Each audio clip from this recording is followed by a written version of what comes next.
Welcome to the Heart of Poland programme in our awesome new studios at Minska 65 in the heart of Warsaw. And with me in the studio is Andy Eddles, a character who I can describe as colourful, frankly. His professional career has been very interesting indeed, and Andy moved to Poland in 1991. So who better to kick off our series of interviews at Minska 65 than Andy himself. Andy, welcome to our fantastic studio. Pleased to meet you. Pleased to meet you. Very Polish introduction. Andy, I'm going to start in the tradition. It's now a tradition because it's happened twice. I'm going to ask you to take that personal item of yours and tell us what it is that you brought to the studio. I love old factories, and I'm delighted that we're in this place today, which we said it used to be printers, didn't it? Yeah. And just about 500 meters from here, and I didn't realise it was that close. They used to make these babies, which are Polish cameras. They're very simple. This is called the Me, the Friend, from 1966, and it replaced one which was called the Drew, which I think means scouting. Yeah. And if you look at the logo on the top, it says WZFO, Warsaw Zakład factory for photo optics. Yeah, the place is in a ruin just around the corner now, and it's waiting to be redeveloped. But when I first came here, it was still operating. Yeah, it was just all these places were still operating, and this place was still full of workers. It was quite amazing. And you bought the camera at the time, or you've picked it up? I got it from Stadium Dziesięciolecia, which is just down the road as well. Yeah, I actually lived about a kilometre from here in '91, on the 13th floor of a Wielkie Płyty, the big blocks, and it was cold, and we used to look at the stadium out of our window, and every Sunday we would religiously go to the stadium and find. Someone who doesn't know what was there, just describe it to us. So now it's the national. So now it's the national stadium. It's the national football stadium. But in '91, it was the centre for trade and commerce for this whole area. People from all over Eastern Europe would bring bags of goods from factories, from Russia, from Lithuania, from Ukraine, and they would sell them in the stadium. You could get anything you wanted down there, literally anything. Yeah, they did sell guns. Yeah, and there was one day we were walking through the car park, and there was a discussion around the back of the car, a boot of the car. And there were, I'm not a gun expert, there were big rifles, there might have been Kalashnikovs, there were grenades in the back of the car. You used to be able to get everything there. I was foolish because the first time I was there, they were almost giving these away. By a few years later, they had the famous Lomo cameras, which started the lomography photo craze. I don't know if you're aware, it was a huge thing in the early noughties before the Apple iPhone came out. And there were £5 for a camera down there, maybe 10, and in London they were £200. So anyway, made in Poland. It was a very cheap and cheerful, beautiful item. Does it still work? Have you tried? Yeah, it does actually. Yeah, and the photos are amazing. But you can do everything that this does with your phone today. So that's why it's derelict and waiting to be developed into flats. Okay, so why did when I came to Poland, people said, why did you come to Poland that way, suggesting that you'd had to be mad to come here? But that was possibly a lot more true in 1991. So let's go back to the start of your adventure. So I heard about Poland in the 80s, mid-80s. I was working on a strawberry farm in England as a student, and Janusz and Gosia befriended me, and I was driving the van collecting strawberries, and he was sitting there as my loader, telling me all the stories about Poland in the 80s. And I thought, these are fairy tales. He was telling me about, he saves up all his holidays to then get a letter from his aunt to go and work in England, illegally probably, 6 weeks. And he was a newspaper editor back at home, but he was picking fruit on a farm in England. I just couldn't understand what was going on. And by the time the wall fell down, which we went to see the celebrations in Germany when they reunited in 1990, we fancied Eastern Europe, me and a couple of friends. We thought, we'll go and visit. And we visited Janusz, and he'd become a millionaire.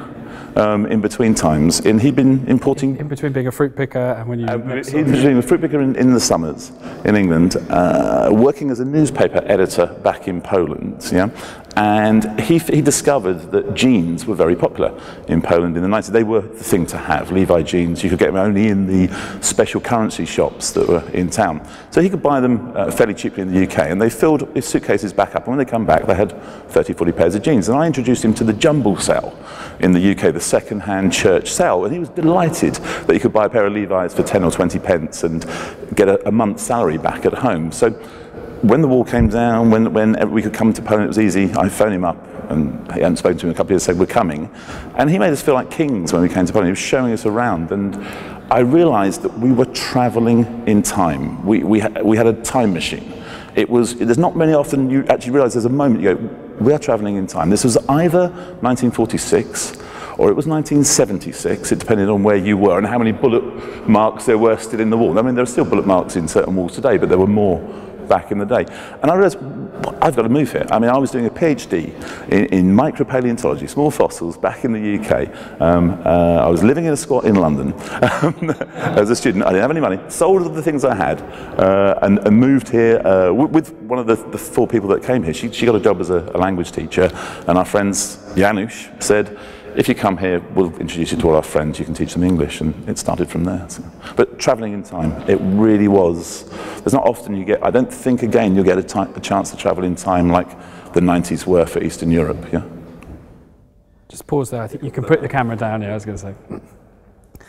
Okay, so when you first came, did you want to stay, or did that just happen accidentally? Yeah, the plan was to be here a year and to sort of then explore into Russia, and the plan was to sort of go to China and then sort of go back home. Yeah, but Poland, you know, Paddy, don't you? There's a magnet about Poland. There's an attractiveness, and particularly because there weren't many foreigners around in '91, you were treated really well. I mean, it's still good. But it was exceptional to be treated, be brought into people's homes, fed well. It was also a much harder country to live in, so you know, even in the 90s there were things that weren't around. How did you adapt to this new country, which is, after all, culturally quite different from the UK? I don't think I did, to be honest, for years. Maybe I was trying to adapt the country to me, perhaps the other way around. But yeah, I got into trouble, for example, in the early days by not understanding the third person and speaking to people in the T, and second person, sorry, yeah, and upsetting people, yeah.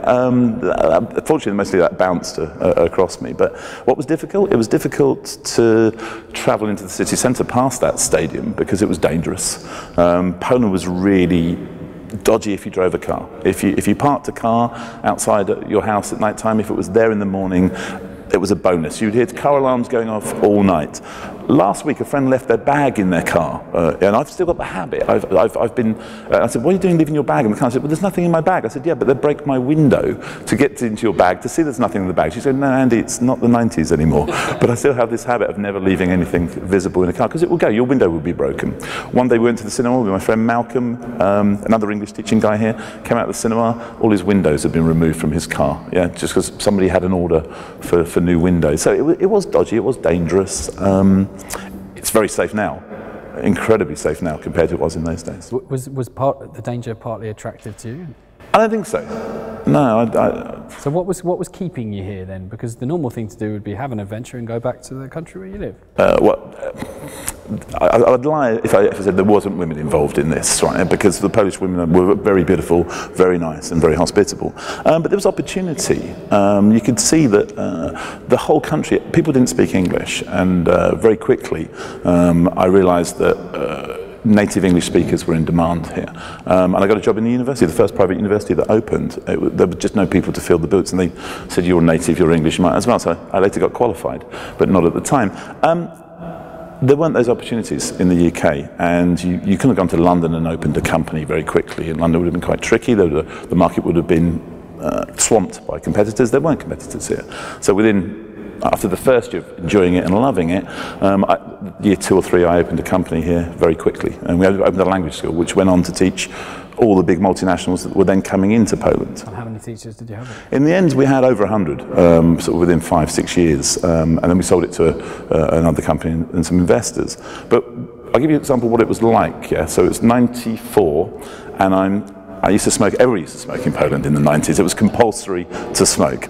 And I was having a cigarette break from this university that was in the old factory that's opposite the Curtis Centre down in Mordor, if you know what I'm doing. And they were building the Curtis Centre.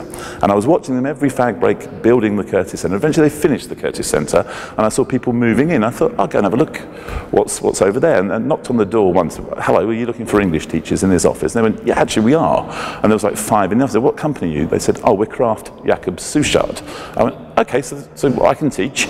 And they said, "Well, come back on Monday." I went up to the next floor, thought a few more hours to fill, knocked on the door, same story. "What company are you?" "Unilever." So in 1/2 an hour lunchtime, I just landed Kraft Jacob Suchard and Unilever that went on to be massive customers for us. But just by knocking on the door, there was no filtering, nothing. They were very new, very fresh, 5 people in the company perhaps at the time. Opportunity, right place, right time, and then sort of taking advantage of that. Yeah. It's almost like a wild west of a country where literally anything is possible. And it was. Do you miss that at all? For sure, yeah. I'm between sort of ideas and jobs at the moment. I'm doing some stuff, and I'm thinking of my next transformation. And I'm thinking, I wish it was so easy like it was back in the 90s. It's quite true. You have to be more tricky. It's harder these days to find a niche. There will be something. But yeah, of course I miss it. What about the cultural things that have changed since then? Because sometimes I had this feeling that Poland's on a very good road to becoming quite boring. Really? Yeah, despite it all. And that actually, you know, that's a good thing that Poland's becoming a middle-of-the-road country. Yeah, you mean safe and safe, normal? Yeah, maybe that's a better way of describing it. Do you miss the slightly risky, dangerous element of it? Because no, not really. I wasn't really aware of the danger at the time, and I'm looking back at it now. It's like, oh wow, I'm not sure I'd want that again. And I'm a lot older these days than I was then. I mean, I spent more than half my life here. Do I miss some of the riskiness?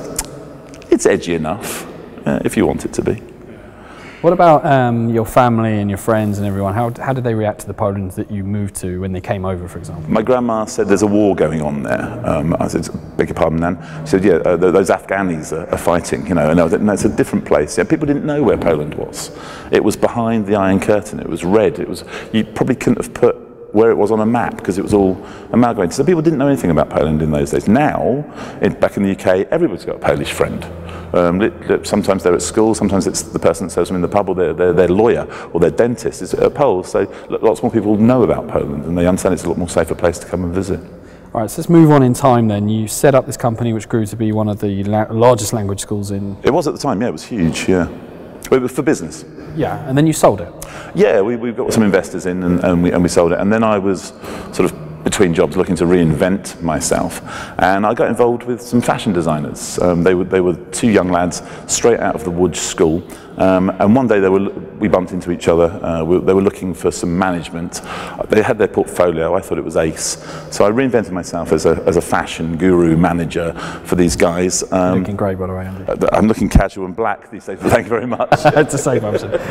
I left my kilt at home.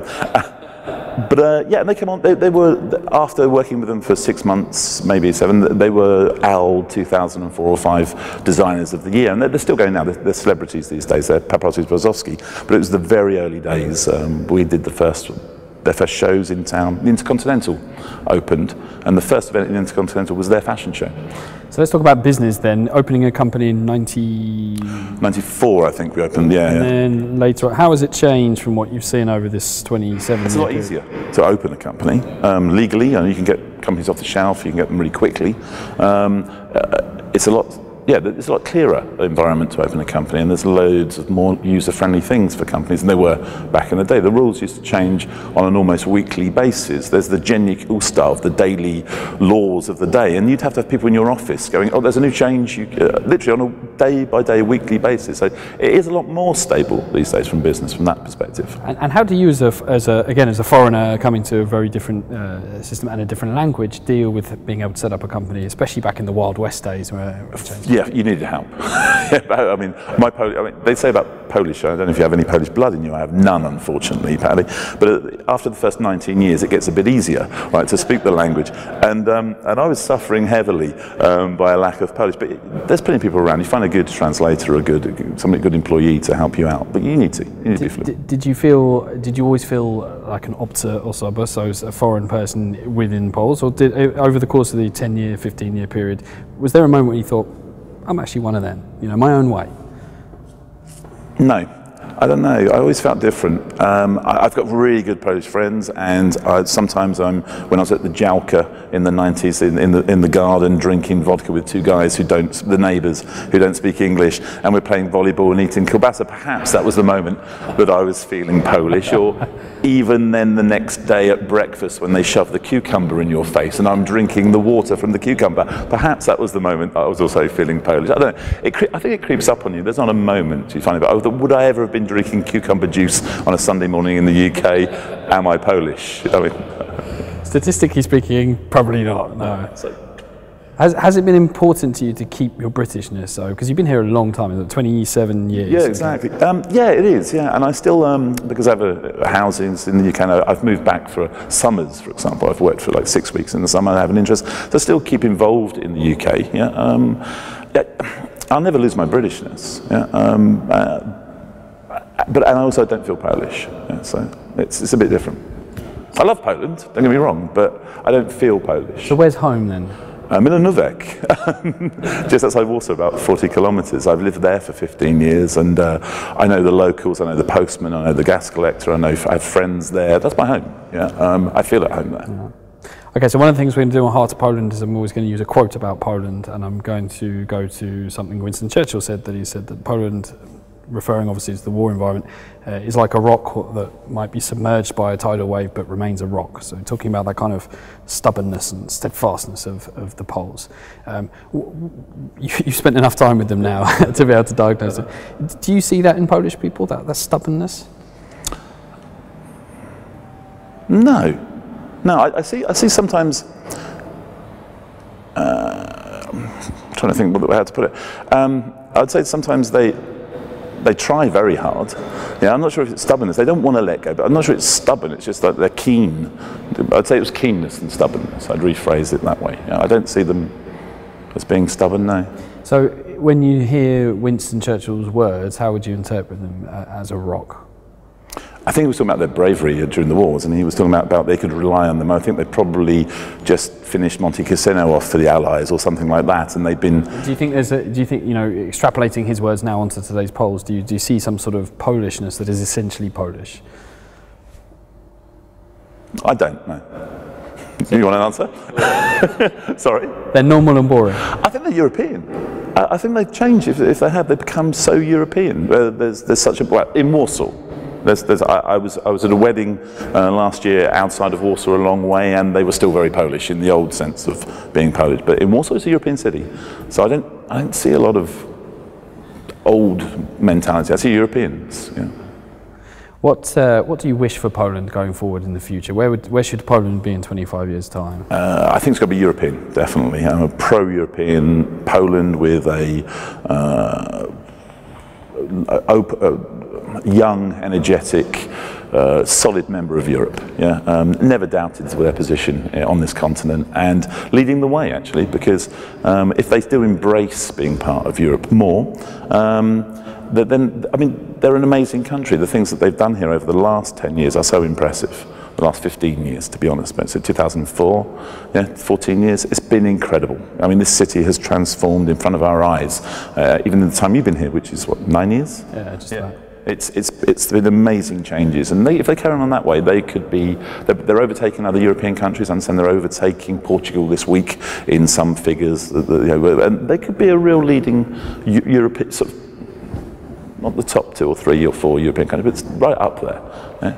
And looking back now at the Andy that came in '91 and the Andy today, you've obviously changed as a person. I just wonder, how much has Poland changed you? How have your characteristics changed as a result of being here, do you think, relative, let's say, to your friends back in the UK?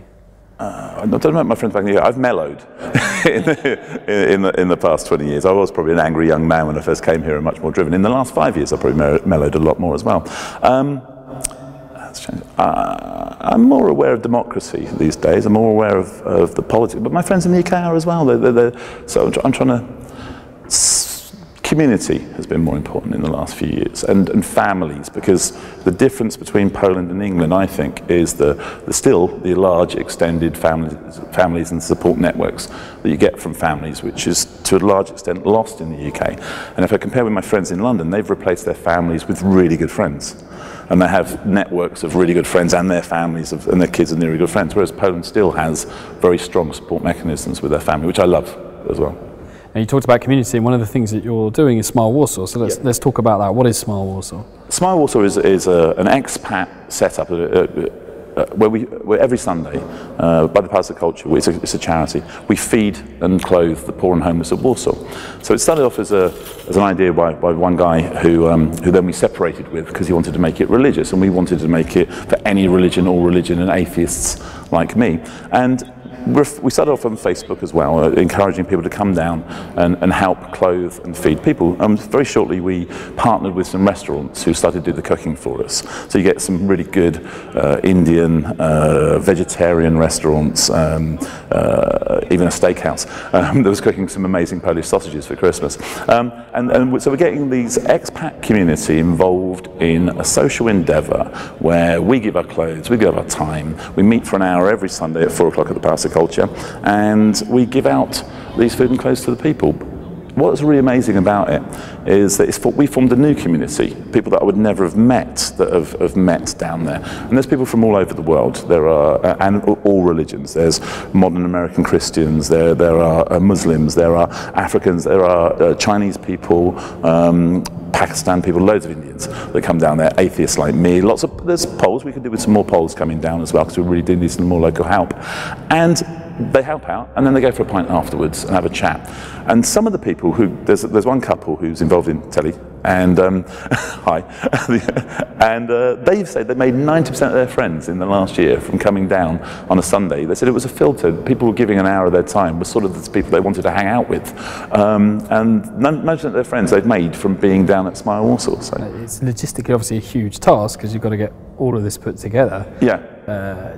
Do you sometimes find it's too much for you? For sure, absolutely. I've got a job to do, and for example, last week I think it took 2.5 days of my week. I mean, involved in some matters, and some people take it too seriously, and we have to take it back and make it relax as well. Yeah, but the good thing is we've got like a network. There's a network of shops, wine shops all around town that act as collection points for our clothes. There's a pub, a very well-known expat pub that acts as a collection point for our clothes. I wouldn't have met these restaurateurs and people without it, and now they're involved in this other group of people, and I'm gobsmacked at the help that and support they provide for each other. You should come one day. I'm very much planning to. So we're looking at this organisation, people, and it also kind of reflects the way that Poland is changing, because there are people from different cultures coming to the country. How do you think, on average, they're welcomed into the new Poland? I think in Warsaw, they're very well welcomed on a normal basis, on an everyday educated Warszawian basis. I'm sure there are incidents when they're out on a tram somewhere in the back of beyond, like there would be in any big city. Smile Warsaw makes a place where they can meet other like-minded people, like-minded Erasmus students, or some other people that are like-minded. But the image that it projects, which is great on Facebook and has been shared and gone viral, some of these images, are foreigners coming over to Poland of all different ethnicities and doing something back for the Polish community, which we didn't even plan at the start. And there was one photo went viral, not your sort of viral, but sort of 4,000 or 5,000 sort of viral, and it was amazing. And people said that's a message that people need to understand, that immigrants do come, they do work here, and they can give something back. As important as there has been some similar Polish things in the UK, where there were Polish blood drives, it was genius, to make sure, look, we're part of the community, we can give our blood back. That was excellence, right? And so this is showing that foreigners can come to Poland and can try and give something back. It's often said that in post-communist countries where the state provided everything for everyone in the communist period, that there's lower levels of giving to charity. I haven't looked at the Polish statistics, but how would you assess the overall charitable sector in Poland, the other organisations perhaps that are doing work similar to yours without wanting to? Yeah, no, there's some great, Die Herbata is a Warsaw-based charity that does some great work as well. A guy called Piotr, who does our liaisons with new restaurants. Yeah, he's a Polish-English guy, Piotr, and he says that he finds it quite hard to explain to the Polish restaurants why they should help out. But when there's a European involved in the management somewhere, they sort of seem to get it a bit more quicker. So perhaps there is something, like you say, that there is a more tradition of giving. Some of the Polish restaurants said, "What's in it for us?" Whereas the international restaurants said, we can see that on our social media, when we share that picture that we're helping out, that'd be great, it'll feel good for our clients. So we are trying to educate some of the Polish restaurants that it's a good thing for them to do. Yeah? The social profile of giving back to the community is actually quite something that's happened in the last 3 or 4 years. And it's really cool to get involved in. Andy, when I first came to Poland, your name, you were basically a sort of legend amongst the Warsaw expat scene. Oh, really? Yeah, absolutely. In a good sense. What had I done? In a good sense, only good things. If someone was thinking about coming to Poland at the moment, let's say coming to a city, Poznan, any of the big cities, what would be your advice to them to finding themselves on their feet and getting ahead, and depending on where they were working? I actually think it's Facebook, and I think it's social media. I think there are all sorts of groups for expats all over. There's expats in Wrocław, expats in Krakow, expats in Warsaw, foreigners, and we might knock them sometimes about these expat groups, but they're helpful. They really are, and you'll find that there's a football group that are playing soccer here. There's a tennis group somewhere else. In Warsaw there's WITC, Warsaw International Triathlons Club, that do running, swimming, and drinking as well. And so get involved in Facebook. Look at the other foreigners that will help you have a soft landing in whatever city you are, because you need a soft landing. You need a friendly face. You need somebody you can chat with, and somebody you can let off steam about, oh my God, I didn't get my Zamaldovania done in time last week because X was up. Yeah, and you get great advice with them, how to deal with landlords, where to find cheap flats. Because do you think Poland's now, is it easy to move to? Or is very easy. A little bit of a barrier to entry still?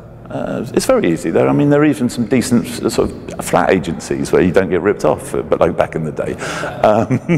And you can do everything online. You can do it before you come here. You can get an idea of how much the price was. Back in 1991, you had to ask how much a flat was to 20, 30 people. There wasn't Facebook, there weren't mobile phones, right? You had to search for one. When I first moved into my flat on Washington that overlooks the park, Scary Shevsky Park, which was full of flashes and strange people at the time, we had to decorate the flat ourselves and move the dead person's furniture out so that we could actually live properly. There were a set of false teeth in one drawer that they hadn't bothered to clean out. So yeah, it is a lot easier these days. Well, with that image of the false teeth that you're putting out, I think we'll have to end today's programme. Andy, I knew that talking to you about your experiences over this period was going to be fascinating. I just wonder, one final question. What would the Andy now say to the Andy back in 1991, if you could? Buy an old factory quickly. Borrow whatever you need to do it. Yeah, do it now. Yeah. Those were the days when you could. Yeah, they were still cheap. Andy Eddles, thank you very, very much for being on the show today. Thank you. Cheers.